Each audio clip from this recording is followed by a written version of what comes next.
Hello, Mark Dreeman. Welcome. We are so excited to have you all joining us today. My name is Angelica from Circante, and I will be moderating today's session. Before we get started, I have a few housekeeping items to cover. Number one, yes, these sessions are recording and will be available on demand right back here on this platform 24 hours after Mark Dreeman ends, so about 24 hours after Friday. And then also, we will have time for live Q&A for today's session. So head over to the right side of your screen, that Q&A tab. You're going to post whatever questions that you have within that Q&A tab. Lastly, use chat. There's emojis, there's GIFs, and more. We want to hear from you. So please use the chat as much as you'd like. Now, let's get started. I'd like to introduce you to Brent Alexander, who's got an awesome session lined up for us today. Over to you, Brent. Perfect. Thank you so much and welcome everybody. I'm excited to be here and talk a little bit more about PFL and get a little bit more into the doing more with less, the 4 budget-friendly plays. So what we'll be starting out with is we are going to kind of walk through just a little bit of an understanding of kind of the power of direct mail. And then we'll spend most of our time actually diving into a few plays and a few ways to kind of tweak some of your marketing approaches to really get the most out of your personalization, your real-time triggers. And then as mentioned, we'll definitely have some time towards the end of the session for Q&A. So let's go ahead and dive right into it. Before we get into those 4 budget-friendly plays, I want to ensure that we're all aligned on the effectiveness of direct mail. In almost every marketing campaign, we use email, we use SMS, we use banner ads, and basically lots of digital channels. When we try to reach customers and prospects by only using digital tactics that everyone else is already using, we end up getting lost in what we call the sea of sameness. And what this is creating is an attention economy. It's getting harder and harder to earn the attention of prospects and customers in a world that's ultimately distracted. And digital has only compounded or increased the problem. Human attention remains a fixed and scarce commodity. And you hear a lot of language about this regarding, time is the only commodity that fixed commodity that's out there. So think about it in that way. What we need to do is grab more attention to drive the right kind of brand interaction that we're looking for. So the good news is that we've ultimately proven that direct mail has the ability to create that moment of attention. And it, without it, it can otherwise be missed. So in a recent Forrester study, 81% of the respondents told us that they're likely to open a direct mail package. Sending a personalized direct mailer to the right buyer at the right time can create that powerful moment that inspires action. Direct mail also performs better in the recipient's ability to recall a message, and it increases their perceived value of a brand. Ultimately, DM works, or direct mail works. But what happens when you're able to personalize and trigger based on that behavior and intent, the results increase substantially from there. So if we look at a customer lifecycle, we know that it's filled with milestones of impact that determine if they buy, when they buy, and whether or not they become a champion of your organization. By understanding these behaviors, successful marketers are able to incorporate direct mail at the right time to the right person with the right message. This enables you to take the milestone and make them peaks of engagement. This is the impact of personalized and triggered direct mail, sending something that is nearly impossible to recreate with other channels.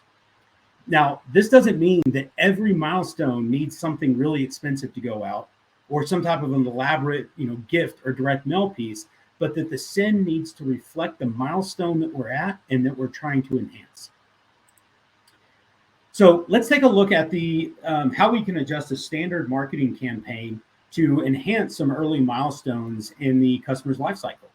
This campaign represents kind of a common starting point for digital-only outreach across a lot of our customer base. And we know that by incorporating a low-cost direct mail piece early in a campaign, we can increase the overall effectiveness of that campaign.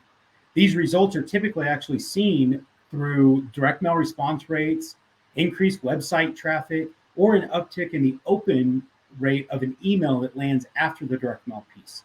The whole goal of this early stage funnel is to increase intent. With intent, we can tailor our messaging to the topic that is most relevant to each individual. Further personalization can be applied based on a number of data points. In this example, we're actually triggering based on intent, and then we're altering the message based on the title. The problems that an executive faces are going to be different than those that a user might face, and our marketing should ultimately reflect that. All of this is leading to an increase in lead score and acceleration to the next milestone. This is where high impact sends. This is where high impact sends can really be used to accelerate to a meeting, accelerate a stalled opportunity, or really accelerate customer loyalty. Our customers have kind of been most successful with this phase when they develop a multi-use type of send. This is one piece that can be sent to say thank you, to celebrate an event, or just provide info at a relevant time. Personalization is key for this type of initiative to work. So I recently worked with a company that had a limited budget and they had restricted resources. And I think this is something that a lot of us are experiencing in the economy today. So what they decided to do is they actually printed a static annual report that had a lot of detailed information for a lot of different personas. And when they sent it, they used title to personalize to make that piece hyper relevant to each individual.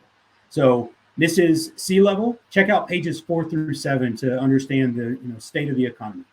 Mr. Influencer, check out pages 12 to 13 and so on. This allowed us to make that big impact even with the constraints that they had in place. This approach that we're talking about, it can really be used across every stage of the customer journey. We see variations of this in all industries, and most of us have experienced this from brands and, more importantly, from our banks. In the financial services industry, we have a lot of data to help with this, this form of targeting and personalization for our net new accounts. But we recently helped a large bank focus on upselling existing customers. By understanding what products they have already purchased, they were able to tailor the next offering accordingly. In a recent, if they recently opened a checking account, then we can personalize the sends to savings account information. If it was a car loan, maybe they start to promote mortgages. So by understanding the product that they're in, we can then use the data to suggest the next relevant product to make that piece hyper-personalized. Now, let's get into a few kind of detailed examples. These are the plays that we really started to talk about, the 4 plays that are available on a budget-friendly type of an approach. So at the top of the funnel, when we're trying to build awareness, we're able to see if a contact is working remotely or in an office, or if their customer portal has been updated. And if we're not, then we might consider sending a low-cost piece to verify data when contacts aren't engaging digitally. If we look at this flow here, first, we'll start out by casting a wide net and emailing anybody that we need that information for. We need them to update that portal. And we're going to ask for that preferred address or for them to update that information. For the contacts that engage digitally and provide their preferred address, we're going to go ahead and put them into the engagement campaign. So positive interaction is going to change the flow of the overall campaign. But for contacts who are not responding digitally, then we're going to trigger a postcard to the address that we have on file. And once that postcard is delivered, then we're going to see if there's still engagement. And if not, we're going to send an email that says, hey, we sent you something. Did you receive it? And that language right there actually drives quite a bit of information for, well, I want to understand what you sent me, and they'll actually respond and update information. So it's working in 2 ways. It's either verifying their address or it's getting them to enter the information to verify the address so that item could be re-triggered. Once that postcard is sent and the QR code is scanned and they update that information, then we're going to continue that journey and move them back down that engagement campaign.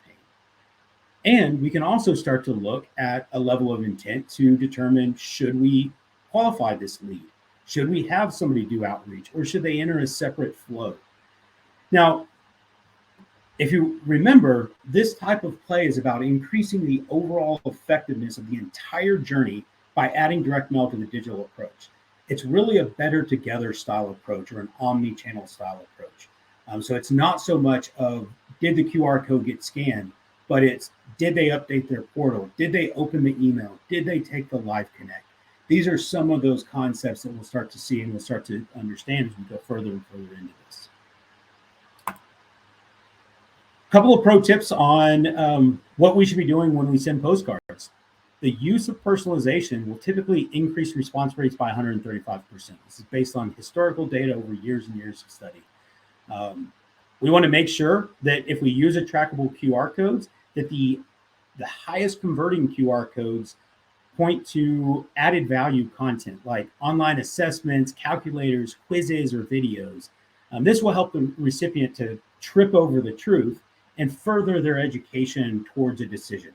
If they're not aware of your brand, if they don't understand what your brand is doing or what your product solves, then the likelihood of them making that decision is going to be that much harder. So we need to use that information as much as we can, whenever we can, to help them progress forward.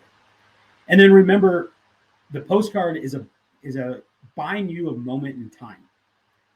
The personalization and the design of the postcard is what's going to really drive towards that call to action, or to make that content more and more impactful.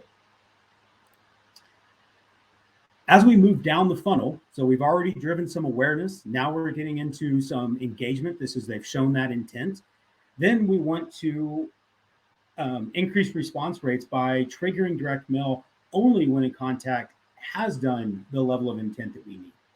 So this allows direct mail piece to arrive days after intent has occurred, so that it's hyper relevant in the moment of interest. Timing is one of the most important things that are factors that make a great marketing campaign successful. You'll start out by segmenting your audience by the availability of confirmed address. So remember, that was from the first flow. And then for the contacts that have engaged with your awareness play and confirmed their addresses, you'll drop them into the first flow and trigger a high impact, low cost interactive mailer. For contacts who have shown some engagements but still do not have a confirmed address on file, you'll drop them into the second flow. When those contacts provide the referred address, then they would get the interactive mailer. So it's all dependent on them showing intent and giving you that information. After the mailer gets delivered, a delivery notification will be sent to the BDR, and a follow-up email or a call to book a meeting might occur. After the meeting has taken place, the contact reaches the status applicable to continue them down the journey. On the other hand, for the contacts who don't show engagement, we can continue to nurture them digitally and continue to ask for that additional information that we've been looking for. Interactive mailers, they're really are budget friendly. There's ways to stand out in the mailbox. They're not only can they really be printed on demand and personalized to the recipient and the information that we have on that contact, but we can also have more of a creative real estate or high impact content that drives these big response rates that we're looking for. To make this really pop, a lot of our customers have considered adding a special treat. So if we look here in this one, we can add treats to kind of enhance it and bring in a level of fun messaging that really starts to get to somebody to kind of interact and understand the brand a little bit more. You might use a taco seasoning kit and do let's taco about it. You could also do something like a sriracha packet and say, bring on the heat. So we can start to tie in the types of items to align with the messaging and really to align with the brand identity or the voice of your brand. That's really how we're going to start to bring that brand awareness step. And if we look at all the studies that we've seen over time, most consumers want their brand to be listening and they want to have that personalized connection. And direct mail is exactly how we're going to help do that. If your brand is seen as formal, direct mail can be tailored in that appropriate way. If your brand is fun, then maybe a taco packet with let's taco about it might be the relevant piece. And then also understanding where that contact might be. If they've shown interest on your website, if they've talked with your team before, if they're a current customer and you're looking for different things, all of those factors can help us start to tailor the messaging and the feel and the look of these types of sends. But when we do this, and maybe we include like a VIP badge for an event that's coming up. We can put that onto a simple mailer like this as well. What we see is customers typically are seeing a 20 to 30% in attendance rate when it ties to an event. So we have an example here of a popcorn mailer. Really simple, low cost, but this is used to not only, we're already getting those registrants, but how do we actually get them to attend the event? And then once they attend the event, then we might move on and do something a little bit different as we progress forward. That would lead us to the acceleration play. So an acceleration play is really used to accelerate to the next milestone. That could be, how do we get to the next meeting? How do we accelerate customer loyalty? Or how do we accelerate retention or renewal or referrals from, a variety of customers? Instead of sending one mailer to every single customer, we can start to segment the content, and we can segment the type of item or the spend to ensure that it aligns with the target audience that we're going after. You wouldn't want to send the same message to someone who just opened a checking account as somebody who's been a customer for 10 years. So that's where we're going to start to bring a level of personalization in. You're likely doing a lot of this with your digital marketing already, but physical assets, again, help us increase the awareness of the brand, increases the ability to recall that brand message, and really just has an overall better experience when it comes to response rate than any other channel, and for a lot of them, any other channel combined. So in this particular example, we're going to start off by dropping all new customers into a campaign and using a decision flow to segment in relevant ways. Here we have the audience segmented by total assets under management. So that would be, if we use that financial services example, that's going to be a lot of the how many products are they currently having? Do they have a checking account, a savings account? Do they have investment accounts? So we're able to segment based on a variety of data points like that. And they're going to really get that highest tier package. They're the most valuable customers to us. For first-time customers, they're going to receive a mid-tier mailer that promotes the next logical purchase for them. And then for people who have been engaging digitally and continue down that digital path, maybe a preference channel, we're going to keep them in that digital engager path where we're just sending emails. So direct mail is not used for every single scenario. We want to find the right scenario at the right time that's going to drive the big engagement. This strategy and how we make this particular piece budget friendly is it's optimizing the ROI by investing in a mailer that correlates with the value received from a new customer. After the package is delivered, we can then have the sales teams or bankers or whoever your call center might be, they'll receive a notification via email to actually call somebody or send them an email. And once that occurs, then we can start to continue that omni-channel approach. That's how we drive increase in email open rates or increase in live connect rates. We have a customer that does something very similar to this for the healthcare space. So if we think about your insurance company, where everybody, when you sign up for insurance, you end up getting one of those little tiny plastic cards that has all of your information on it. And lots of times you'll also get the summary of benefits and an overview and a list of all the doctors that are available. So what this customer did in a very similar flow like this is they sent a lot of that summary of benefits and that content digitally. They then looked to see who was engaging in that content digitally, and that would determine what the next piece that they received was. Everybody got a direct mail piece, but the people who engaged in the digital content only got a letter with their membership card. For people who did not engage in that digital content, they got the complete package. That was a pamphlet with the summary of benefits, the list of doctors in the area, a couple of other health and wellness type of collateral, but a much more costly send.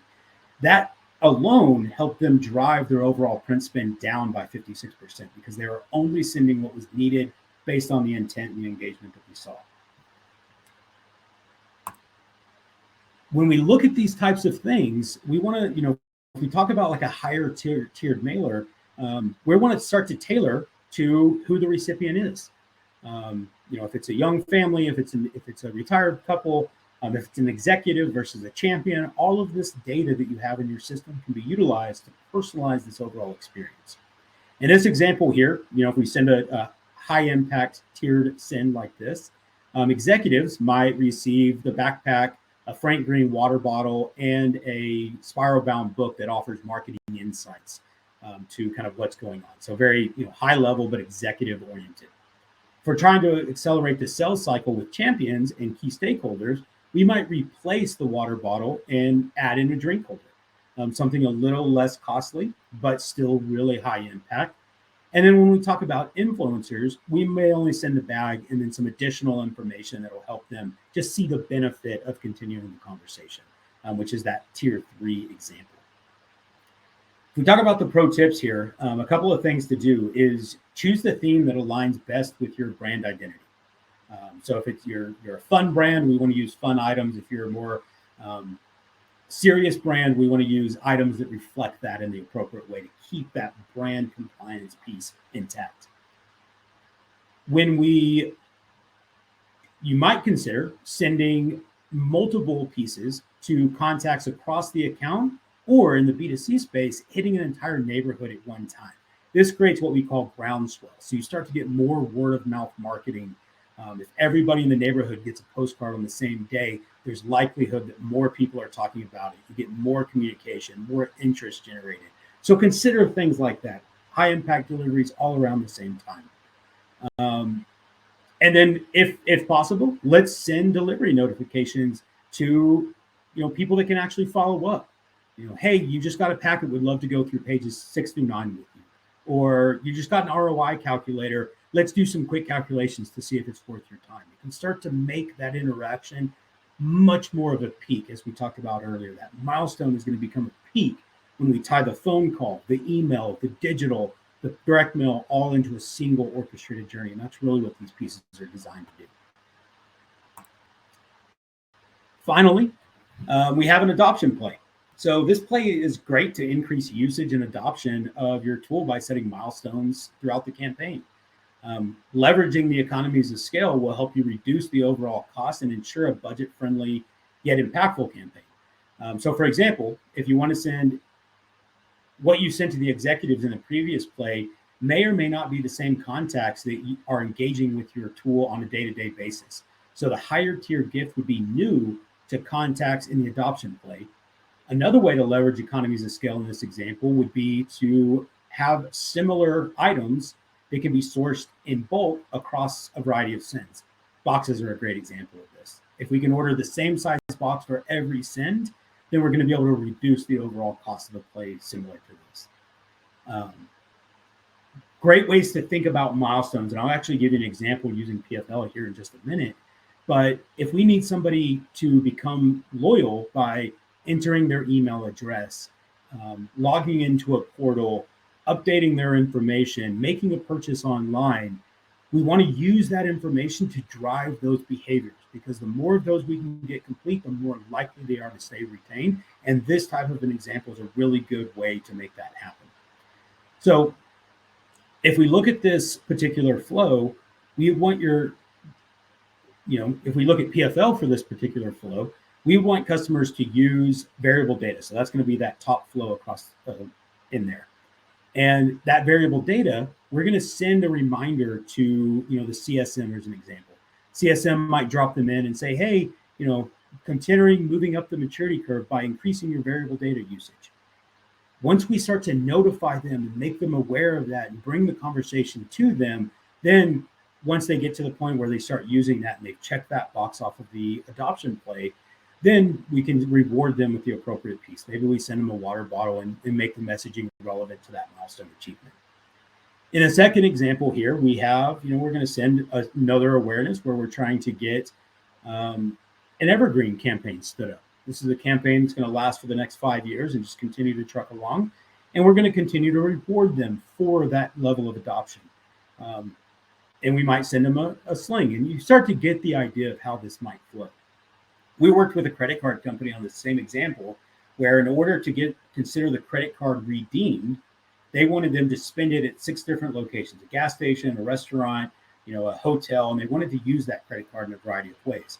So what they started to do is on a weekly basis, based on when the card was opened was the trigger, they would personalize and show them where they had used those pieces. And once they accomplished all 6 of those credit card usage criteria, then they got a $50 reward or credit onto their card. But what they found was once they got to 6, they continued to use the credit card moving forward. If they only got them to use it at one, the drop off of usage decreased dramatically. So it was really important for them to promote and drive that adoption. And so in their case, they did 6 adoption plays, and that resulted in one, credit towards their piece, or reward towards their piece. So you're starting to kind of get the point. The big plays that we do with a lot of this stuff is triggering the right piece to the right person at the right time with the right messaging. Excuse me. So if we look at this, another quick example, when we look at the same product from the previous play, like the acceleration play example, and we use this milestone rewards for the adoption play, it's going to make the items that you choose. We want to make sure they all fit within the same theme and in the same mailbox, or in the same box. This is how we're going to start to make it a retention play scale appropriately. So milestone 1, 2, and 3, you can see all of those are going to fit into that same box, and that gives us that economy of scale that we're looking for to help reduce the overall spend associated with things like this. This is more of a B2B example, but the same thing can be applicable for B2C. We send lower cost items. The credit card usage was a great example of that. And at times, this also might be tied to a referral. You see a lot of those kinds of things. If you get a referral, we'll send you a $25 gift card.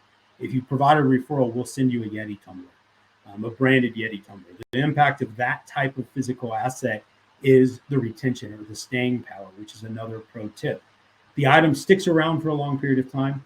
If there's conversations that can be had about the item that was just received, that's going to start to generate that groundswell. It's going to generate that word of mouth marketing. And these are all examples of the staying power and the impact that direct mail can have, especially when it's timed and personalized to the right degree. So if there's a few key takeaways on budget-friendly direct mail is, we want to use a postcard to verify unreliable data. It's a low-cost touch. Data is going to be the biggest factor in a lot of marketing moving forward. I know there's a whole path on that now. So the more data that we can get, the more valuable it becomes, and a postcard's a great way to go out and get that. We want to use interactive mailers. So this could be something that's folded creatively. It could be an oversized piece. Lots of times it's just a letter in an envelope with the right message in the outside of the envelope. But we want to use those to educate and qualify to drive towards that initial action that we want somebody to take. And then we want to make sure that we're looking at the appropriate data to tier mailers based on what we know. If somebody's engaged and visits your website on a daily basis, we can treat them differently than somebody who's never interacted with your brand. And we want to make sure that we're leveraging economies of scale when possible. Ordering 1,000 of a box is a lot less expensive than ordering 50 of a box, as an example. So when it comes to the physical asset, the more economies of scale that we can get is how we're going to help keep these things budget friendly. The biggest thing to take away from this is data should be used to not only trigger the piece at the right time, but also to personalize the piece to make it hyper relevant to the individual. And when I say trigger, if the trigger is an email, the email gets open, within seconds, the print production should be started to try to shorten that time frame as much as possible. So the impact of doing this with all of the data that you have available in your digital channels makes direct mail more than worthwhile, especially when we look at the budget-friendly direct mail approaches to really increase the overall effectiveness and the ROI associated with these types of sets. Hopefully this was beneficial to everybody. Lots of ability to answer questions. So if you have questions, make sure you're putting them into the chat. Happy to go through and answer any direct questions about how these flows work, or how the data works, or where we might pull that data from. Hope it was beneficial. And again, if there's any questions, please let us know. We'll stick around for just a couple minutes.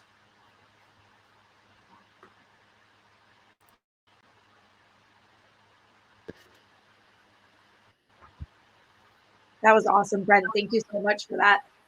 Like Brent said, we have a few minutes, we have about 15 minutes before the next session.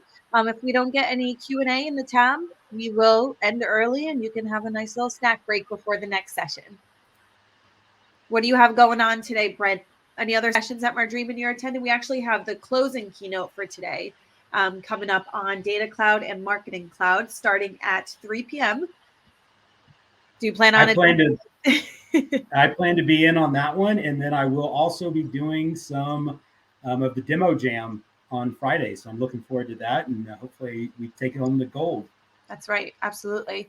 And just for a reminder, we are sending swags. We have about 10 Trailblazer hoodies that we need to get out and send. So please engage in the chat in the QA tab, not just this session, but all the other sessions. That's how we are picking the winners.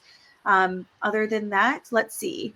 Nick, you made a comment. I used to work for structural graphics. We did lots of high impact dimensional mail. Okay. That's great. We should definitely have a chat then. You can understand how digital data can start to impact those and make them even better. Mm-hmm. All right, awesome. I think we can go ahead and, Rachel, we're running a seed packet campaign right now. Interesting. Rachel, let us know in the chat if you're willing to come on stage and tell us a little bit about that. You can totally say no. If you're not camera ready, you can totally say no. Okay, awesome. If you head over to the Q&A tab, just post random things in there. This is how we have to invite people on stage. Just post anything in the Q&A tab, and I'm going to invite you in the video Q&A section, and I'm going to invite you, and you'll just have to accept. Yeah, I'd love to hear a little bit more about that.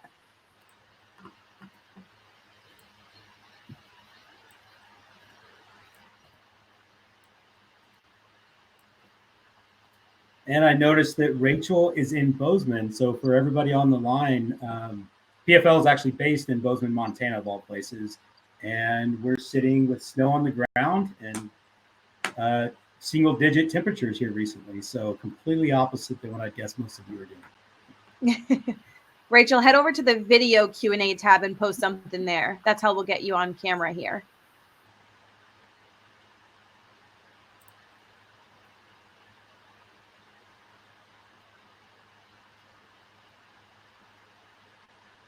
Oh, you don't see that.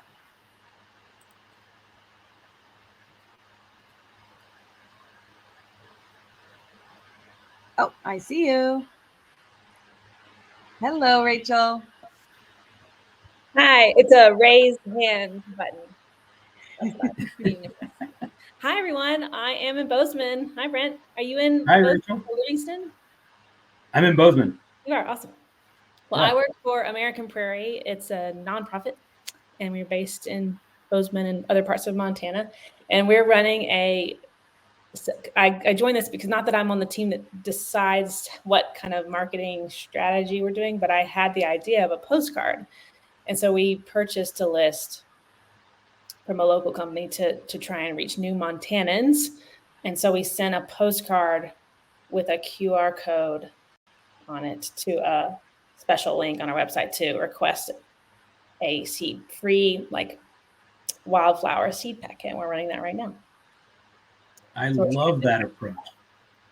Yeah, we didn't go with PFL. Sorry. I don't know who was on the list. I think we're with another local printer, but a smaller. That's all right. We can't win them all, but we can help. But that's what we're trying. So I was just checking out. We have 14 new names just from that, which is it's less around 1% right now, which isn't terrible. And we just mailed them a couple weeks ago. So we've been testing free stickers and free seed packets, sort of see what generates more. We've gotten more donors from the stickers for some reason. What's going to be really interesting is the impact that the seed packets have over time. So once they get planted and the flowers grow, what is that going to do to your response rates a year from now when they actually see the flowers being planted? So that's something that we've seen with staying power, as we talked a little bit about, is how you treat, when we talk about new students as an example, we do a lot with universities to welcome new students. And the new student that receives a package acts completely differently when it comes to alumni donations. So 4 years after their experience of a new student, that's when they actually start to see the big impact for alumni. So it's a really cool campaign. It takes a long time to prove out. And we did talk about how now in Montana, you can't plant flowers anymore because there's snow everywhere. So we were gonna maybe hold and do that again before planting in the spring, but it's still cool to see the seed packet. It's a really pretty artistic packaging too. So. I love it. I love it. We'll have to connect offline and just learn a little more. Thank you for joining. I actually have a question. I have a question for you, Brent. Yeah. And this is pretty similar to what Nick just mentioned. How were you able to track QR code scans, rather? What have you seen as far as tracking analytics, the different tech that people are using, and how they're integrating, implementing, and reading all that data? So for a lot of our customer base, and where PFL fits in the space is we integrate into marketing automation and CRM. So when an email is opened or not opened, we're using decision flows to then determine where direct mail might fit into that flow. So we're integrated into those platforms. And then what a lot of times will happen is the QR code, because we're able to receive data in real time, we can now personalize that QR code to the individual that's receiving it. So we can actually make the website branded as Brent Alexander. So lots of times it's visits to the website would be a way to track it. Form fills would be another way to track it. And then we do have technology that we can embed into the QR code so that it tracks when that piece is being scanned by Brent Alexander.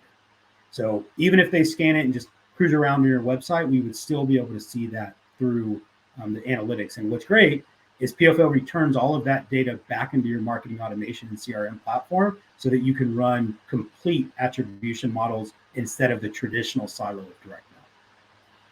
Oh yeah, that's cool. All right. I don't see any other questions. Nothing else going on this session chat. We are good to end here. If you have any other questions for Brent, he is on the demo jam come Friday. So more than welcome. If you want to see the PFL tools in action, please join demo jam on Friday. We also have our closing keynote coming up in just about 7 minutes here. So we hope to see you there. Otherwise, have a great rest of your day, everybody. Thank you. Thanks, everybody.